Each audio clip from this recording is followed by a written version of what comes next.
వచ్చేటటువంటి పౌర్ణమి ముందు శుక్రవారం వరలక్ష్మీ వ్రతం.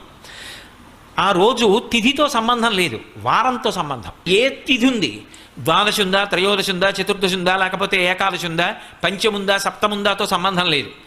చివరికి వచ్చేస్తుంటుంది శుక్లపక్షం. పౌర్ణమి ముందు శుక్రవారం ఏమొస్తుందో ఆ శుక్రవారం నాడు వరలక్ష్మీ వ్రతం చేస్తారు. వరలక్ష్మీ వ్రతం చెయ్యడానికి అసలు ఈ వ్రతం ఉన్నది అని మొట్టమొదట లక్ష్మీదేవి ఎవరికి చెప్పింది? చారుమతికి చెప్పింది. తెల్లవారు లేస్తే మనం కథ చదువుతాం. చారుమతి ఆ మాటకు అర్థం ఏమిటి?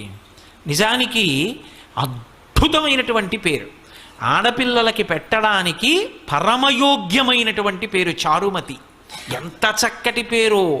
చారు అంటే సత్, మంచి అని, చాలా చక్కటి ఆలోచన కలిగినది, విశాల బుద్ధి కలిగినది. మతి బుద్ధి, మంచి బుద్ధి కలిగిన పిల్ల, దానికి అర్థం చారుమతి.